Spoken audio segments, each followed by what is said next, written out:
It's been a little over 10 years since the collapse of President Ben Ali's regime, and today, with increasing speed, Tunisia is lurching towards an economic meltdown and widespread social discontent. Hundreds of thousands, like 56-year-old schoolteacher Khalifa, have seen their standards of living plummet as the price of basic goods soar. It is hard to live today in Tunisia, especially when you are a breadwinner and you have to provide food for a family of 6. I am working morning and night for one goal: sending my children to Europe. There is no hope left for this country. 3 years on, President Kais Saied has done little to address the structural problems in the Tunisian economy. Crony capitalism continues, and a long-awaited IMF deal shows no sign of conclusion.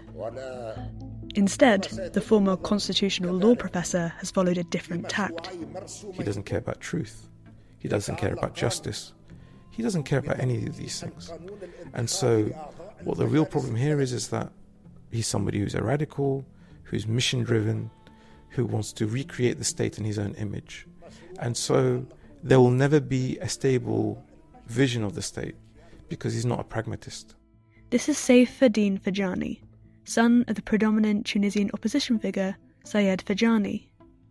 The senior Fajani is currently imprisoned in Tunisia on the orders of the president, say his family. So what will occur is that as he fails to provide good economy, as he fails to provide good incomes, even if there's loans that do come in, and he will waste that because he doesn't really care about those things. As he fails in all of those issues, he will be more and more authoritarian. Fajani's family say Saied is a selected scapegoat of an autocratic, corrupt regime, and he's not the only one, or the last to fall victim of this despotic tirade. So, how did Tunisia get here? How have attacks on the country's democratic systems impacted the Tunisian people? And who is the president choosing to blame for the country's hapless fate? I'm Rosie McCabe. Welcome to the New Arab Voice.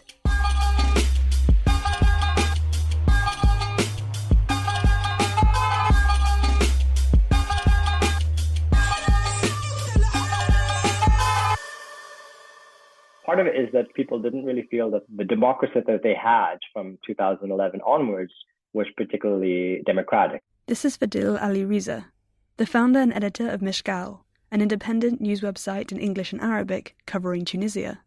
There was, I think, a very popular narrative, particularly in the West, of calling Tunisia this exceptional case of democracy. And, there was free and fair election. There was sort of this changing of chairs.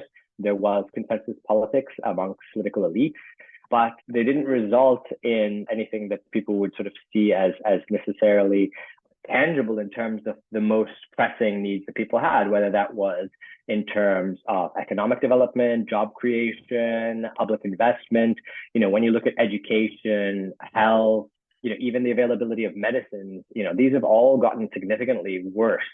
According to the World Bank, Tunisia's economic performance decelerated after the 2011 revolution, resulting in a lost decade of growth. GDP declined by 1.7% on average each year from 2011 to 2019. Then, the COVID-19 pandemic struck, further destabilizing the country's economy. I've heard over and over again, the only thing we got was freedom of speech, and that there hasn't been anything else really tangible other than that feel that they've gotten out of it. And in fact, it seems that the people have really turned against that system. That's part of the reason I think that there were, people in the streets celebrating on July 25th, 2021, when the president dismissed the prime minister and suspended parliament. Indeed, thousands rallied in the streets to support Sayed's power grab. The move was particularly popular with young Tunisians, who campaigned for Saied as the outsider candidate in the 2019 election. President Kais Saied has, I think, in many ways lost the popularity that he enjoyed of that night. He certainly still has a base of support, but there still aren't other politicians who are popular. As much as people have, even Kais Saied supporters, many of them have lost faith in his capacity to make things better because, on many indicators, we see a continuation of some of these things I talked about. Particularly economically, we've seen things maybe even get worse. However, this desire for change among Tunisians has not translated into enthusiasm for another party, movement, or political vision. According to the 2022 Arab Barometer survey, the majority of Tunisians want political reform and support democracy, Yet many see the president as their only option right now. Still, we don't see people rallying behind opposition figures or, finding some other sort of group in society that they would like to see opposition to President Kais Saied. Seyfeddin Fajani, who describes himself as a democracy activist who has been involved in all things Tunisia for a very long time, believes that the president's popularity in the country is grossly overstated. He's got complete control over social media, terrestrial media, every media, with people, even networks of social media influencers living outside of Tunisia, influencing things. So with all that stuff happening, and only 500 people went to celebrate with Kais Saied's 20th of March. I think that it shows what's happening in Tunisia is not popularity of Kais, it's apathy. It is within this climate of disillusionment that the president has pressed on with his constitutional and judicial reforms, largely unabated. This includes transferring the powers of parliament to himself and dissolving the Supreme Judicial Council. It also includes detaining opposition voices. And then he gets arrested on the Monday. He gets detained on the 27th. He then gets told that he needs to wait. They go into the house, they raid the house, they take everything out of there, they order his paperwork, etc. Saied Fajani, Safeddin's father, is a leading figure in Tunisia's Ennahda party, an Islamic democratic opposition party that won the 2011 election following popular uprisings. Before this, he spent 20 years in political exile in the UK after being arrested and tortured under former President Ben Ali. Now, in 2023, he's been detained again for over 25 days. So we know that my father is being held at Al-Misadin in Sousse. We know that when he is being taken to hospital, it is to Farhat Hashad, which is also in Sousse. The Tunisian politician has been questioned repeatedly by authorities, say his family. However, they say, there is no incriminating evidence to justify his imprisonment. So the kind of questions they're asking is that you gave your son Hisham 10 million dinars or 10 million whatever. My father doesn't have any children called Hisham. It's like two people saw you do X, Y, and Z in this mosque. I never go to that mosque. Can you corroborate that? Yeah, I was in Qayrawan on that day. I wasn't in Tunis. Can you corroborate that? Yeah, there was TV crews, there was this, there was that. So it's like lots and lots of questions based on social media conspiracies. It seems like what they're trying to do is like create a charge of some sort in order to explain to the world, this is why we put him. There's a case here. Seyfeddin is convinced that his father's arrest and imprisonment are due to his public and vocal opposition to the president. It is a ploy, he says, to discredit him. The detention has been covered by independent media outlets in Tunisia, with some condemning the move and others suggesting Fajani was allegedly involved in a plot involving the former Prime Minister of Libya. Because that's what they need to do. They need to assassinate his character. And unfortunately, we don't know how to actually stop that from happening right now. We can campaign against it, we can pressure against it, but it seems that there is no real help or anybody else that is able to support us at this time. To protest against his detention, Saied Fajani resorted to going on a hunger strike for 10 days. For him, this was the only way he could protest the sham hearings he and his fellow political prisoners were subjected to. Koutha Fajani, daughter of Saied, spoke at a press conference in London on Wednesday, March 22nd. The conditions in which my father is being held are concerning. He was placed in an overcrowded cell with around 120 inmates, and his health began to deteriorate. He was sent to the hospital a few times, where he once lost consciousness while doctors tried to retrieve his blood without uncoupling him. In my father's own words, the case against him is nothing, an attempt to whitewash and to normalise the coup and take revenge against its opponents, and that it is based only on accusations by individuals who have had their honesty and integrity severely called into question.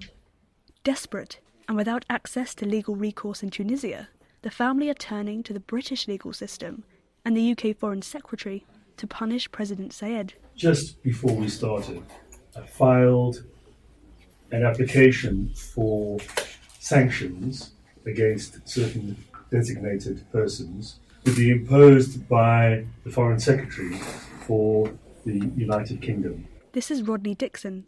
He's a human rights lawyer at Temple Garden Chambers, a UK law firm that filed a sanctions request on behalf of Saied and other victims in Tunisia.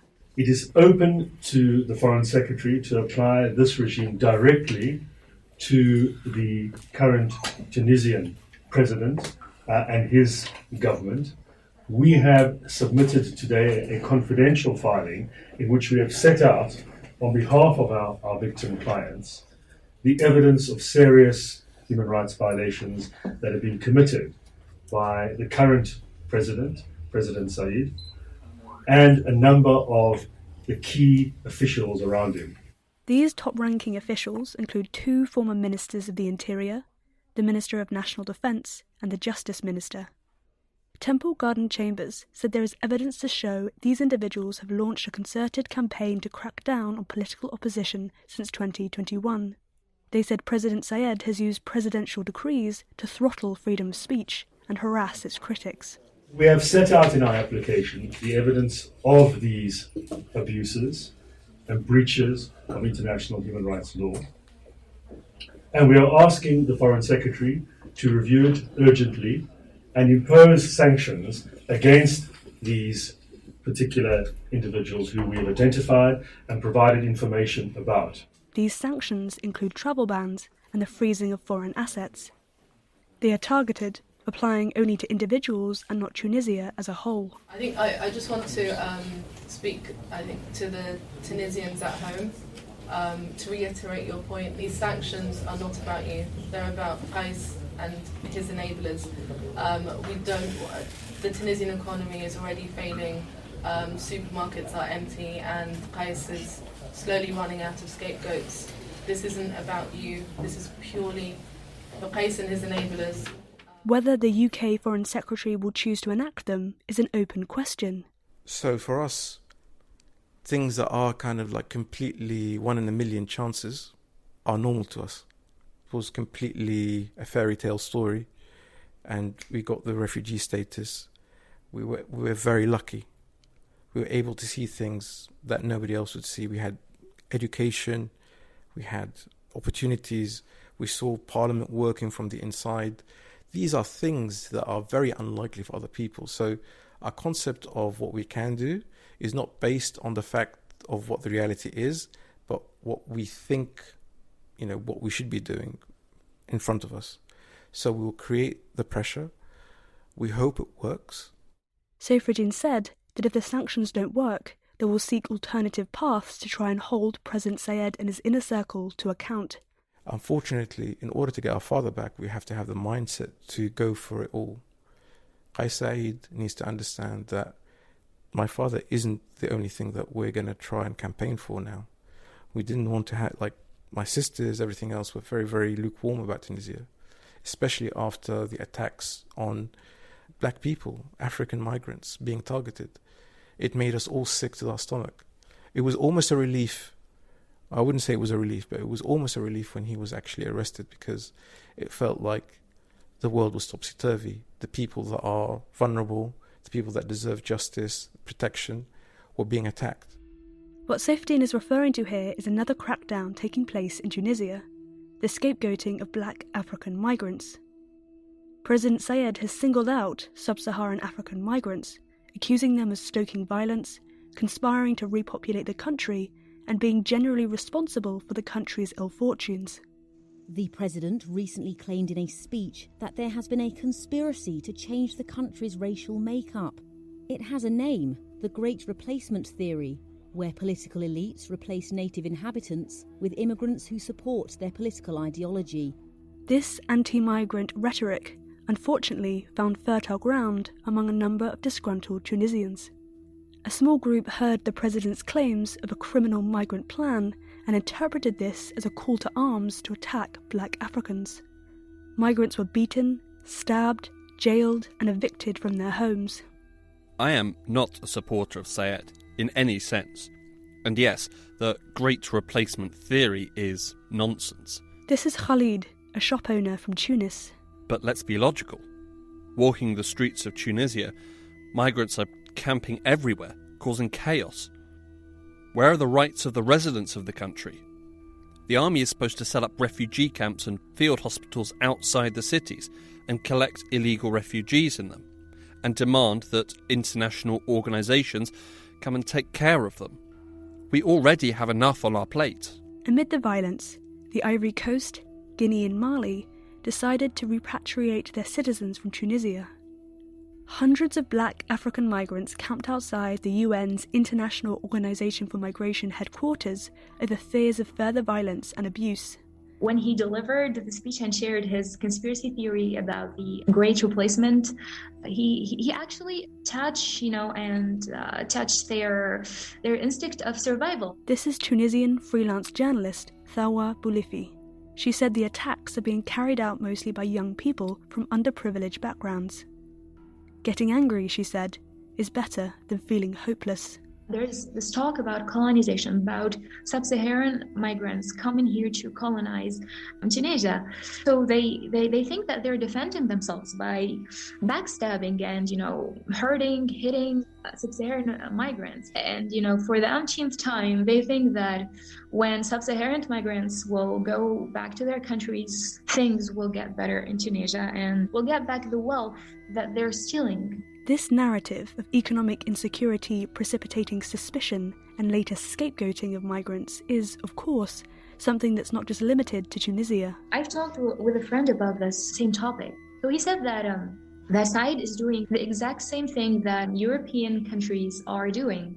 But, he did it in a stupid way because he kind of was explicit about it. He wasn't diplomatic enough. There's a double standard here, added Thawa. Anti-migrant rhetoric is weaponized by politicians in Tunisia and Europe, usually to distract from economic and political mismanagement. Yet, the international community's response to Tunisia has been far more punitive compared to countries like Italy, Greece and the UK, where similar anti-migrant policies have been implemented. The World Bank, for example, temporarily suspended its partnership framework after the president's remarks. Why won't we condemn countries of global south and countries of global north the same way? Unless the same democratic standards are upheld everywhere, this can lead to resentment and the burgeoning of anti-Western sentiment in Tunisia, said Thawa. This sentiment is then being used by the president to distract, delay and deflect from necessary systematic change. It's really dangerous because it leaves no hope. Moreover, and paradoxically, while Saied whips up hate against migrants, it is that very same stick that is used to make life much harder for the large Tunisian diaspora. A diaspora that will only get bigger as the North African country declines. Young people are fleeing the country, they're going in illegal immigration boats, and although they know that they're most likely not to make it to Italy or to any other place, but they still choose to go because there's no hope and they don't see that they can take control of their country. A feeling of hopelessness in Tunisia was something that came up in every interview. Arrests, autocracy and attacks on African migrants can all be viewed as a symptom of democratic decline. At the heart of this story are people with dashed dreams and the belief that little can and will get tangibly better for them. Stay and at best survive, or at worst be scapegoated, leave and face your chances in Europe or elsewhere. Thawa said this is a choice she is currently contemplating. Personally, I didn't think that my generation would be confronted to the same problem my parents had. I think that the problem my generation is confronted to is even worse than the problem our previous generations dealt with, because before, everyone knew that Bourguiba and Ben Ali were dictators. Everyone agreed on that, but there was this silence. But now Saied is doing some brainwashing to many people. So even if you want to speak out against him, you'll be demonized, and you'll be labeled as someone who's working with the West and who's a threat to the country. So I still haven't made my mind yet regarding this question, and I hope that things will get better in my country because Tunisia deserves much, much better than what we have. And final words to Saifuddin Fajani. This is what happens when you have a failing authoritarian regime. And this is classic populism. And unfortunately, the support that Kais is getting is from other authoritarian regimes or people with fascistic tilts. And the reason why I think what we're doing is good and right is that the international community has been a bit too blasé about this. They just thought that he was just another, Arab who wants to rule by himself. He isn't. I wouldn't be surprised about the things that he will do. He's going to kind of do horrific things.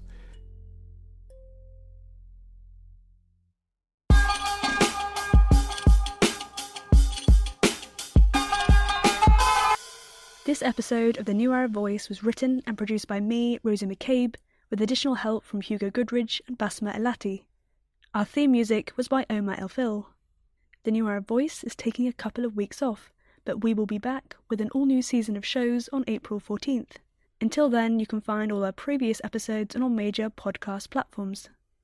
You can also check out our Instagram page and Twitter account, both at The New Arab Voice, for additional content. We also have a weekly newsletter, which you can sign up for. Find a link in the show notes. You can subscribe to the podcast so you never miss an episode, and you can also rate and review, which helps us spread the word. Don't forget to follow The New Arab on Facebook, Twitter and Instagram for all the latest news, analysis and opinion from the region.